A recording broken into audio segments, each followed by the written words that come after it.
જોઈ લ્યો તમે, જોઈ લ્યો આ લાઈન જોઈ લ્યો.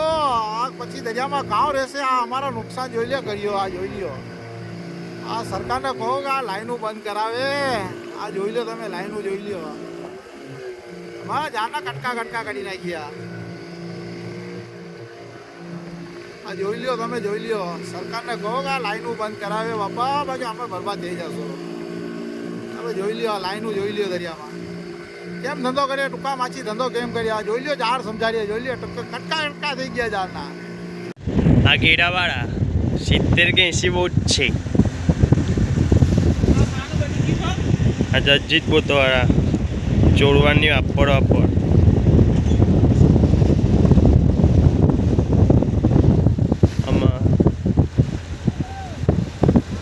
આ બોટવાળા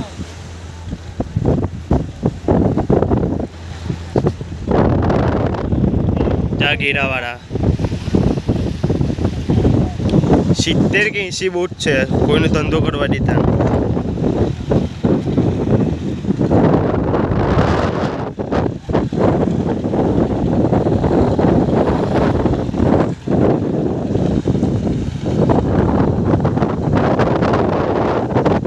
ચાવલ ને તુપ્પન ની સોળ આ ચાવલ સોળ દો તુપ્પન ઇંતે લાઈટ તો થોડી કાઢીએ.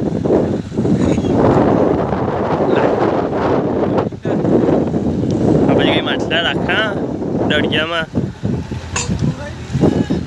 નહીં નહીં 4-5 મિનિટનો હે.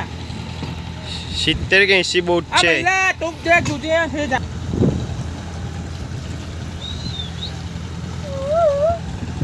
નાલે સો લાઈટ આપવી ભંગી કરી એની. કોઈને ધંધો કરવા દેતા નથી.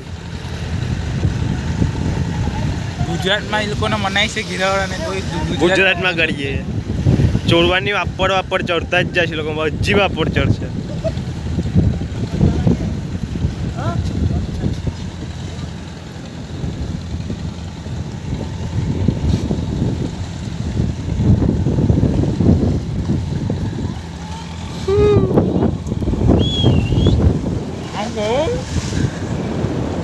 પટવાળી બીચ છે ઓઇલ.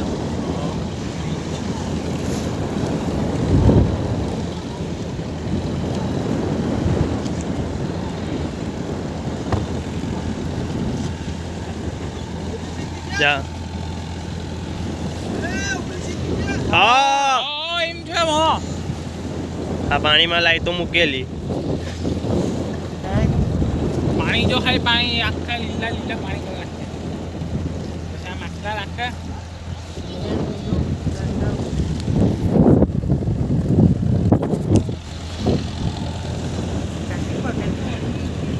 બે તારીખ 5મો મહિનો 2021.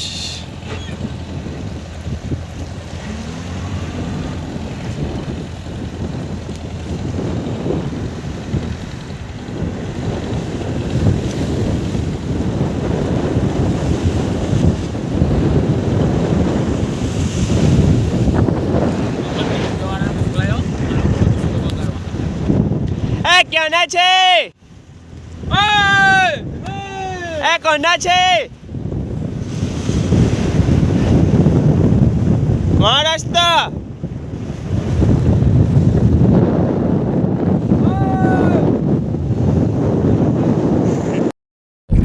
હું કોટડા ગામ બોટ એસોસિએશનના પ્રમુખ બાબુભાઈ સોમાભાઈ અને માછીમાર વ્યવસાય સાથે જોડાયેલો છું.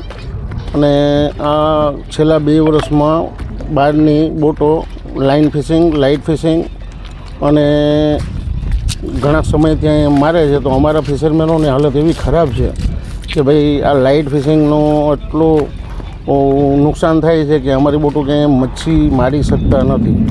ને એટલી હદે એ લોકો લાઇટવાળા આવે છે કે એક બોટમાં એટલી લાઇટો હોય છે કે આજુબાજુના 30 થી 40 કિલોમીટરના અંતરમાં જે માછલી હોય એના ઝોન બધા લાઇટ દ્વારા બધી પકડીને લઈ જાય છે.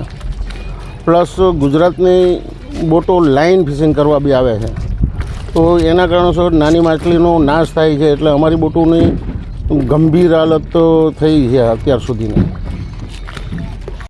આપણે એનું ઝોનમાં એ લોકો જે આ લાઇટ ફિશિંગવાળા છે એ ઉપરથી એટલી મચ્છીને દૂરથી મારે છે કે નાની માછલીને સાફ કરે છે, એટલે અમારી બોટોને મચ્છી મળી શકતી નથી.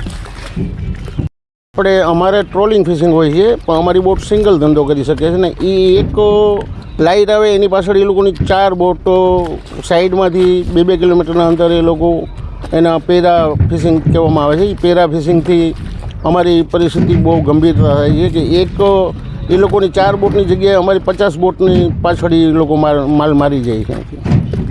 એવી છે કે અમે બધાય બંદરો સાથે મળીને એ પ્રમાણે નક્કી કર્યું છે કે ભાઈ આને તાત્કાલિક સરકારશ્રી એક્શન લઈ અને આ લાઇટ પેરા અને લાઇન ફિશિંગ બંધ કરાવે એવી અમારી માંગ છે, અને તાત્કાલિક આનો સરકારશ્રી અમલમાં લઈ શકે. નહીં થાય તો માછીમારોને બેકારી ભોગવવાનો વારો આવશે, અને અમે હવે આમાં બેકાર બની શકીએ એવી અમારી ગંભીરતા છે.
આપણી બોટો છે ને હમણાં તો ટ્રોલિંગનો જ ધંધો કરે છે.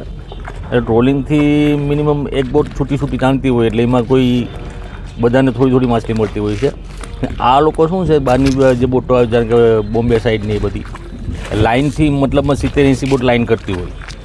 એક ધારી નાની મોટી મચ્છી બધી ટોટલી ક્યાંય ચટકીને જવાની નથી માછલી, એટલે ટોટલી નાની માછલી પણ એમાં ઘેરાવામાં આવી જાય ને એ લોકો મારીને વહી જાય છે. બીજું એક લાઇટ ફિશિંગ છે. લાઇટ ફિશિંગમાં શું છે કે લાઇટ ફિશિંગમાં શું છે કે ત્યાં એટલી જ પુષ્કળ પ્રમાણમાં પ્રકાશથી લાઇટ એ લોકો બોટમાં ચડાવેલી હોય છે. એનો પ્રકાશ પાડીને માછલી નીચેથી ભેગી કરે. અમુક લાઇટો એટલો પાણીમાં પણ ઉતારેલી હોય છે. એ પાણીના લીધે ના મચ્છીનું રૂપાંતર બધું ભેગું થાય ને એ લોકો ઘેરાવો કરી નેટનો ને ટોટલી માછલી એક સાથે ઉપર લે. ટોટલી માછલી એટલે 20-25 લાખ સુધીની માછલી પર લઈ જાય છે લોકો. આપણે નુકસાન એ કે ભાઈ એક પ્રમાણમાં એટલી બધી માછલી એક સાથે બધી વીણીને લાઇટથી લઈ જાય તો છૂટી બોટો હોય તો બધાને થોડો માલ મળે ને આ જે ફિશરમેનોનું જે કામકાજ ચાલુ રહે. પ્રતિબંધ તો કંઈ નથી. સરકારશ્રીને પણ કીધું તો કે આના ઉપર પ્રતિબંધ નથી, પણ મારો તો એક રજૂઆત છે સરકારશ્રીને કે આના માટે તાત્કાલિક ધોરણે ગુજરાત સરકાર ખરડો કંઈક પાસ કરે અને આ લાઇન ફિશિંગ બંધ કરે. નહીંતર તો આ મચ્છીમારોનું ભવિષ્ય હવે ખરાબ થઈ જવાનું.